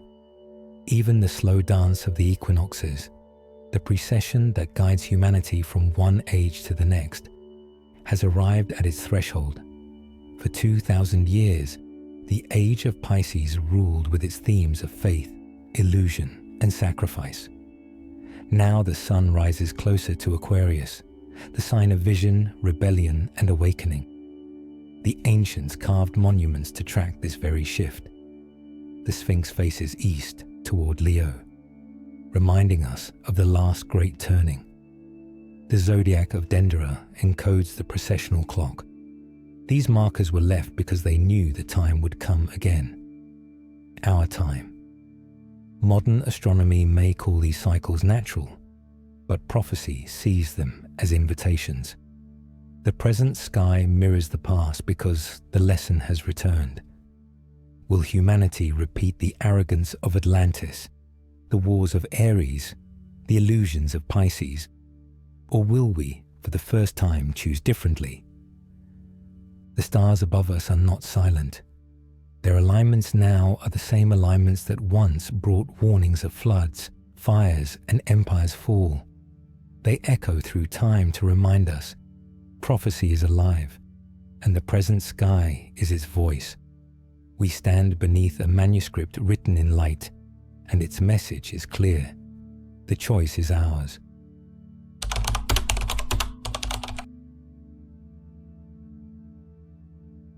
The fragments of a single story lie scattered across the world, hidden in myths, etched in stone, whispered in sacred texts. Each culture guarded a piece of the prophecy, like shards of a mirror shattered by time, waiting to be reassembled. When the pieces are drawn together, a greater pattern begins to emerge. A lost prophecy that humanity was never meant to forget, but one that power and circumstance ensured was broken into silence.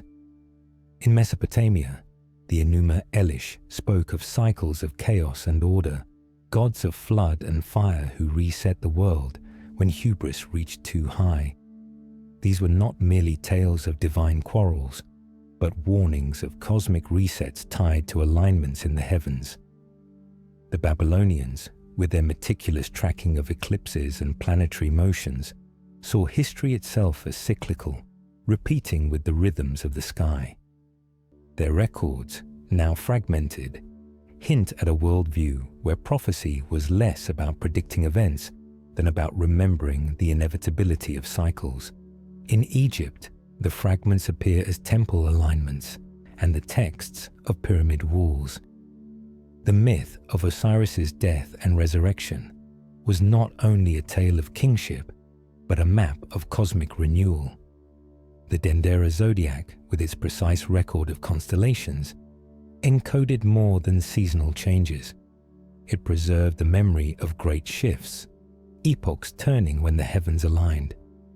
The Egyptians spoke of Zep-Tepi, the first time, when gods walked among men, and of cycles that would eventually return humanity to that threshold. The Mayans and Aztecs guarded another fragment, one carved into their calendars and codices. The long count did not speak of an apocalypse, but of eras that close and open again. The destruction of the fourth sun and the dawning of the fifth mirrored a prophecy of death and rebirth on a civilizational scale. Their star priests tracked Venus cycles and eclipse tables, tying them to wars, droughts, and collapses, as if the stars themselves dictated the heartbeat of history. In India, the Puranas and Vedic cosmology described the yugas, vast ages through which humanity ascends and descends in consciousness. The Kali Yuga, the age of darkness and forgetting, is said to end in renewal, the wheel turning back toward light. These cycles mirror those of the Maya and the Egyptians, suggesting that cultures separated by oceans carried fragments of the same great teaching. That time itself carries prophecy, and that collapse is never the end, but the gate to renewal. Even the Greeks, inheriting from Egypt and Babylon, spoke of a golden age, a silver age, a bronze, and finally an iron. Each one darker than the last, each destined to be replaced by the return of light. Plato's account of Atlantis echoes these warnings, tying human arrogance to cosmic catastrophe, a fall that mirrored the cycles preserved elsewhere. The fragments align when we place them together.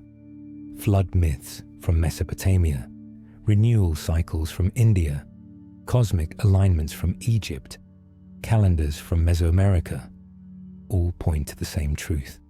Humanity rises, forgets, falls, and is invited to remember again. The prophecy was never about doom, but about awakening. And though it lies scattered, the pieces still fit, whispering across cultures the same refrain. Time is a circle, and every collapse is also a call to return. The stars do not speak in words, but in mirrors. When we look at the heavens today, we see not only beauty, but warning. The same alignments that once marked the collapse of empires, the rise of visionaries, and the turning of ages are now unfolding again. And just as ancient priests, prophets, and astrologers read the sky as a manuscript of destiny, so too can we see in today's heavens a reflection of our present crisis. The prophecy is not gone. It has only changed its language. Consider the planetary cycles that dominate our age. Saturn and Pluto joined in Capricorn in January 2020, an alignment associated throughout history with endings and transformations. The last time they met in Capricorn was during the Protestant Reformation, when faith, authority, and society were torn apart and reshaped. In 2020, as this same alignment returned, the world was plunged into pandemic, systems cracked, and hidden fragilities were revealed. The stars were not the cause, but the mirror. They marked the timing of collapse, just as they had before. Jupiter and Saturn joining at the threshold of Aquarius announced a shift from earth to air, from empires built of stone and steel to networks woven of thought, energy, and technology. This echoed the warnings left by the ancients, that each transition of elements brings upheaval, and that humanity must adapt or fracture. The digital revolutions, the collapse of trust in institutions, the sudden acceleration of artificial intelligence, all unfold beneath the same skies that guided the scribes of Babylon and the star priests of Egypt. Eclipses, too, have been relentless in their symbolism. Falling across the Taurus-Scorpio axis, they strike at themes of power, resources, and death. These eclipses coincided with financial turbulence, wars, and a collective reckoning with the cost of greed. The ancients would have seen this as no coincidence. To them, an eclipse was the shadow of fate crossing the light, a cosmic reminder that no throne, no economy, no empire stands forever. What is hidden will be revealed, and what is unsustainable will collapse. The precessional clock ticks louder as well. We stand on the cusp of Aquarius, leaving behind the Piscean age of faith, illusion, and sacrifice. The prophecy of Pisces warned of both salvation and deception, an age where humanity would seek transcendence, but also drown in dogma and false idols. That age is ending now, and the skies announce it. But as with every transition, the warning is twofold. We are invited to awaken into Aquarian vision, but we are also at risk of repeating the same patterns in digital form. New illusions dressed in technology instead of temples. The stars above us are repeating the same message they gave to Babylon, to Egypt, to the Maya. Civilizations that forget balance with the cosmos invite collapse. Yet collapse is never the end. It is a mirror, a call to remember, a threshold into renewal. The warning is not meant to frighten, but to awaken. For the stars are not distant lights. They are reflections of our own soul, reminding us that the choice is still ours. Humanity now stands at a threshold as clear as any eclipse or conjunction recorded in the past. The skies are whispering the same message across their shifting alignments. A choice lies before us. The same cycles that ended empires and opened new ages are repeating, but the outcome is not fixed. The prophecy is a mirror, not a prison. And in that mirror, we see both the possibility of another fall and the promise of awakening. The ancients told us this choice would come. The Mayan priests spoke of great endings, followed by new suns, reminding us that collapse is never final, but always transitional. The Vedic seers described the turning of the yugas, where the darkest age, the Kali Yuga, ends in the seed of renewal. The Greeks spoke of ages of gold and iron, destined to return in endless rhythm. Egypt encoded the memory of Zep-Tepi the first time, when divine order was renewed after chaos. Each of these fragments pointed to the same truth. Cycles return, and when they do, humanity is faced with a decision. Will we repeat the descent into hubris and destruction, or rise into remembrance and harmony? Today's alignments sharpen this question. The Saturn-Pluto conjunction in Capricorn revealed the fragility of systems built on greed and imbalance. Jupiter and Saturn's meeting in Aquarius announced the dawn of a new elemental cycle, demanding a shift from material power to collective vision. The eclipses cutting across the Taurus-Scorpio axis challenge our relationship with resources, life, and death itself. The precessional wheel turns, pushing us from Pisces into Aquarius. Each of these is a bell tolling, an alarm ringing, calling us to awareness. They are not accidents of physics, but echoes of prophecy, reminding us that time is offering us the same lesson again.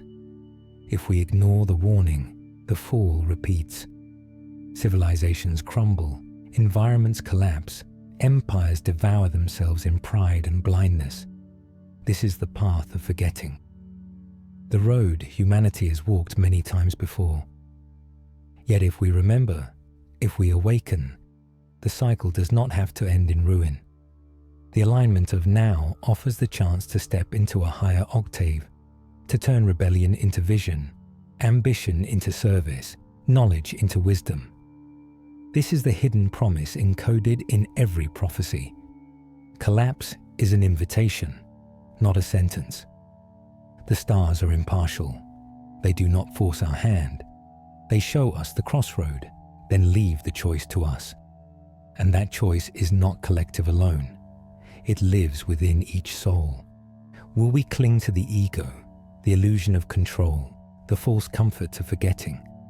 Or will we awaken, surrendering to the greater current, remembering the eternal bond between humanity and the cosmos?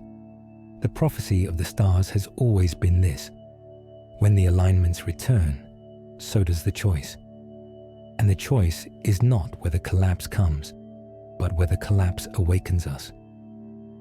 The skies of today are asking us to decide: will we repeat the fall, or at last remember? The ancients often said the sky itself was memory, not just a canvas of stars, but a living archive. Civilizations across time, Egypt with its monuments aligned to Orion, the Maya with their long count calendar, India with its yugas, all carried the same conviction: that the heavens remember what humans forget.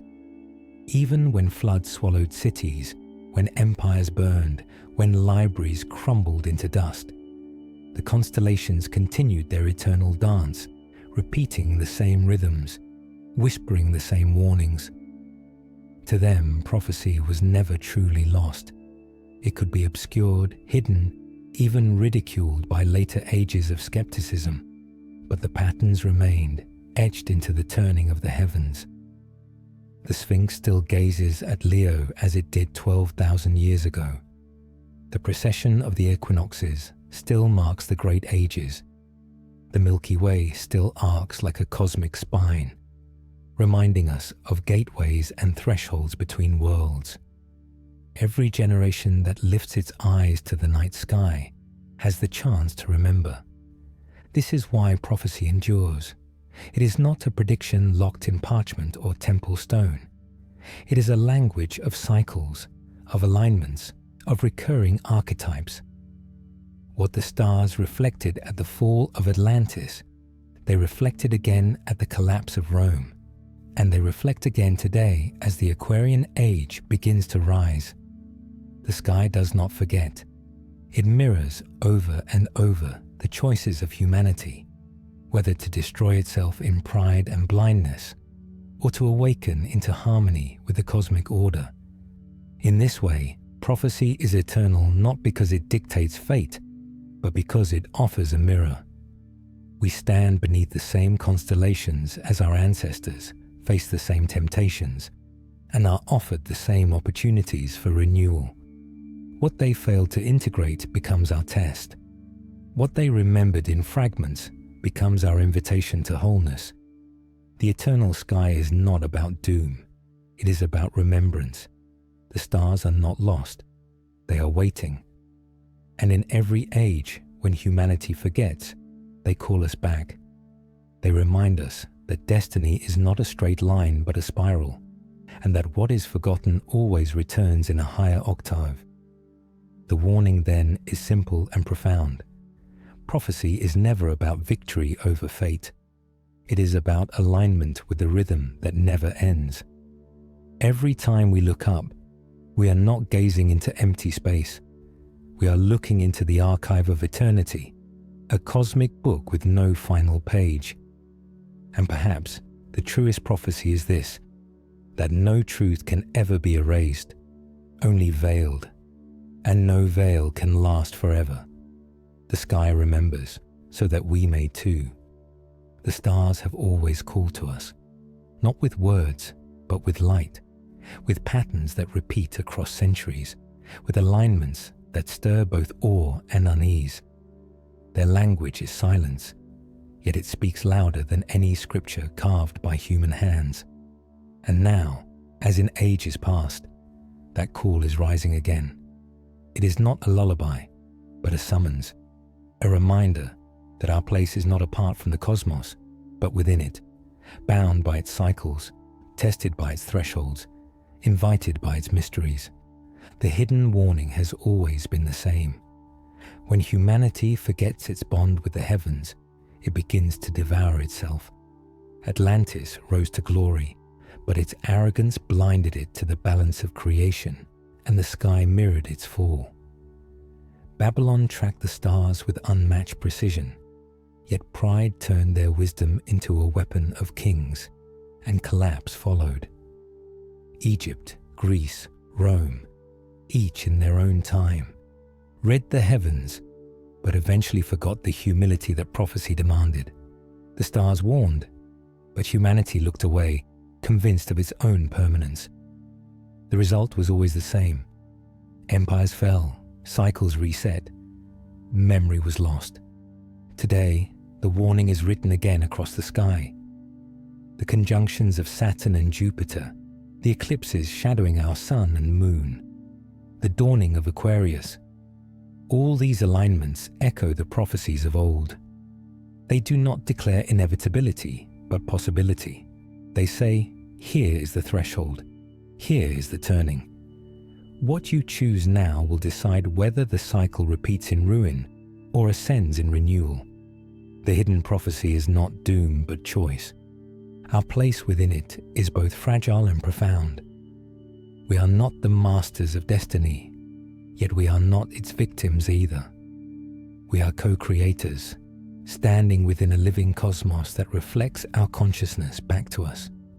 If we fill the earth with greed, the sky mirrors collapse. If we align with truth, the heavens open the gate to awakening. This has always been the secret meaning of astrology. Not that the stars dictate our fate, but that they mirror the soul of humanity. In their reflection, we are called to see ourselves clearly. And so, the call of the stars is not merely to look upward, but inward.